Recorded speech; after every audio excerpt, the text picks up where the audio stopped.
Assalamualaikum warahmatullahi wabarakatuh. Selamat pagi anak-anakku, bagaimana kabarnya hari ini? Semoga sehat selalu dan semangat ya. Oke, hari ini kita bertemu di pembelajaran sarana dan prasarana. Materi apa hari ini?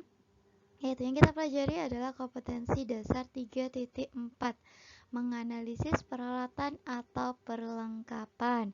Kalau minggu kemarin kita sudah membahas tentang 3.3, sekarang kita lanjut ke 3.4. Apa saja materinya? Materi pertama adalah mengenai peralatan kantor. Apa sih peralatan kantor itu? Peralatan kantor adalah barang-barang yang dapat digunakan dalam jangka waktu yang relatif lama dan mengalami penyusutan. Dan juga secara harga peralatan itu lebih mahal dibandingkan dengan perlengkapan. Jangka waktu penggunaannya pun juga relatif lebih lama daripada perlengkapan. Apa saja manfaat dari peralatan kantor itu sendiri? Nah, ada beberapa manfaat dari peralatan kantor itu. Nah, yang pertama, akan lebih mudah mengerjakan tugas yang diberikan dan dapat hasil yang baik dari pekerjaan tersebut. Kedua, pekerjaan menjadi lebih cepat selesai karena adanya peralatan yang baik.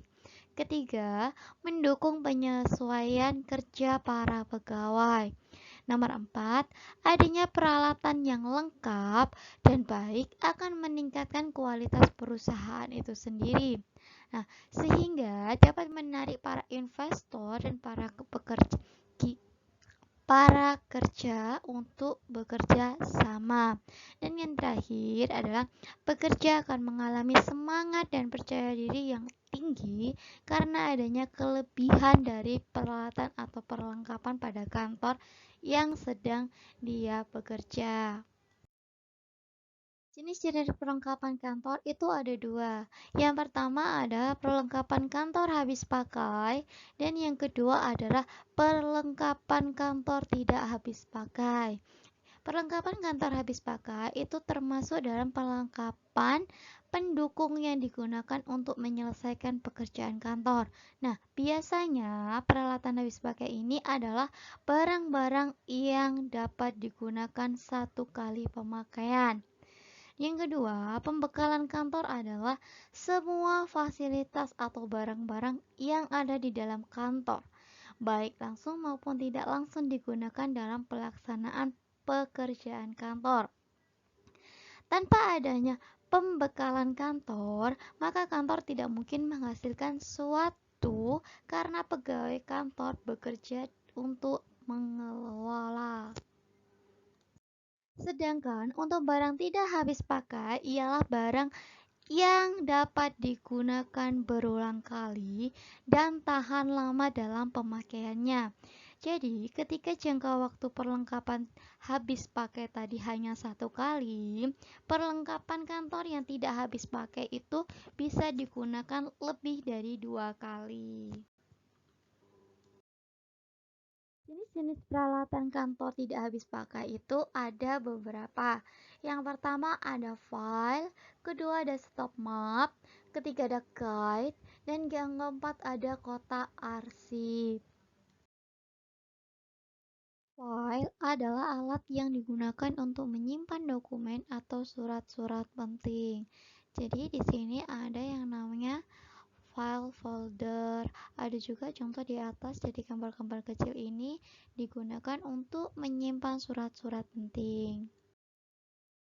Apa sih stop map itu? Stop map adalah alat yang berukuran standar atau folio yang digunakan untuk menyimpan surat-surat, naskah, ataupun catatan yang masih dalam proses atau penempatannya hanya sementara waktu saja. Sedangkan stop map ini tuh dibagi menjadi 4. Yang pertama adalah map biasa.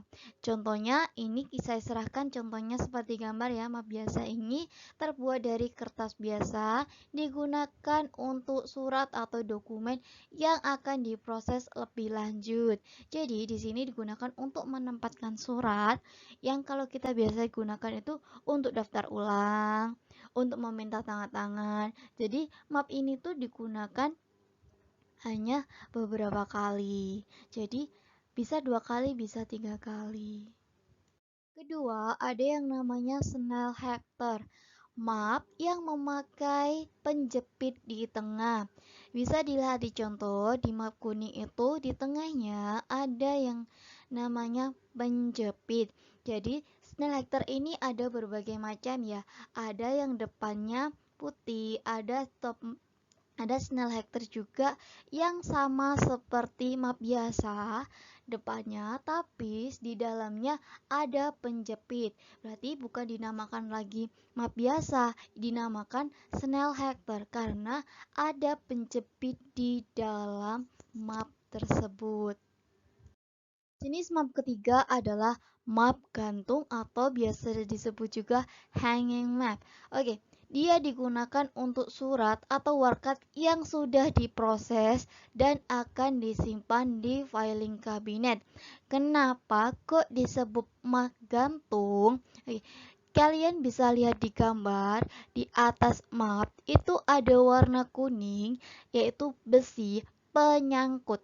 Jadi kalau di bawah gambar nomor 2 itu ketika dibuka, jadi mapnya diletakkan seperti kalau meletakkan di map biasa, lalu ditutup kembali dan dicanolkan atau dikaitkan di filing kabinet. Karena di pojok kanan kiri map atas itu ada pengaitnya. Jenis map yang terakhir adalah Ordner. Ordner ini hampir sama dengan Snell Hector, yaitu memiliki pengait. Tapi kalau Snell Hector tadi itu kan tipis, sedangkan untuk Ordner ini lebih tebal karena jumlah penyimpanannya bisa lebih dari 100 lembar. Kalau Snell Hector tadi itu hanya 50 lembar. Bisa juga 60 lembar, tidak bisa banyak. Sedangkan ordner ini bisa 100 lembar surat. Digunakan untuk menyimpan dokumen-dokumen yang telah diproses. Jenis-jenis peralatan kantor habis pakai. Jenis peralatan habis pakai ini itu ada beberapa. Yang pertama itu adalah alat tulis kantor. Alat tulis kantor itu adalah peralatan yang dipergunakan untuk menulis atau menorehkan tanda pada bentuk di atas suatu permukaan. Jadi, ada beberapa jenis juga ATK itu. Ada kertas, ada ballpoint, tinta, tip X, pensil dan spidol, paperclip, atau biasa kita sebut juga jepitan kertas, dan stempel. Ternyata kertas itu memiliki banyak sekali jenis. Nah, jenis kertas ini itu dibagi menjadi 3 berdasarkan wujudnya, berdasarkan wilayah penggunaan kertas, dan ketiga berdasarkan ukuran dan kegunaan kertas tersebut. Jenis kertas berdasarkan wujudnya itu contohnya adalah bond paper atau biasa kita sebut dengan HVS.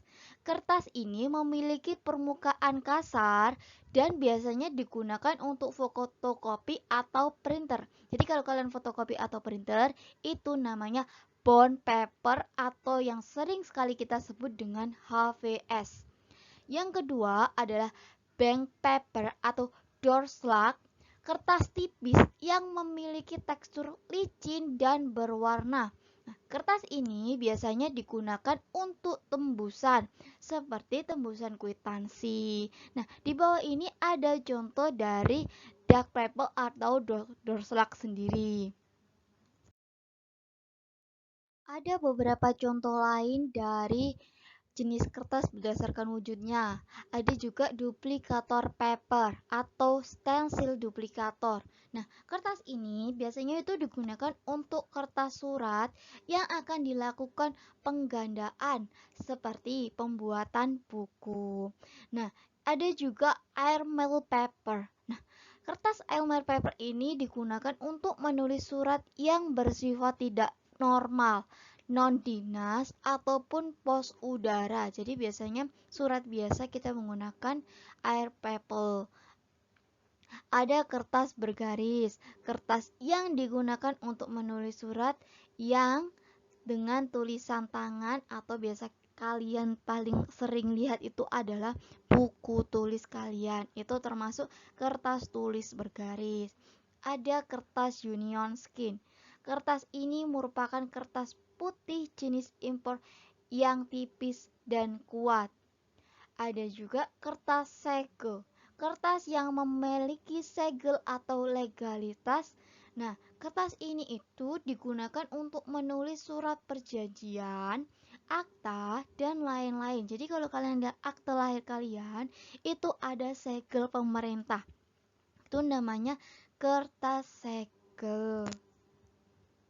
Jenis-jenis kertas berdasarkan wilayah penggunaan kertas. Yang pertama ada kertas folio berukuran 3x3 cm dikali 21,5 cm. Ini digunakan untuk menulis surat yang panjang. Kertas kuarto 28 cm dikali 21,5 cm digunakan untuk menulis surat yang lebih pendek. Kertas akta full 20,5 cm dikali 12,7 cm digunakan untuk penulisan memo dan nota, jadi suratnya lebih pendek lagi. Kertas sigmo ukurannya 20,5 cm dikali 16,5 cm digunakan untuk menulis surat biasa.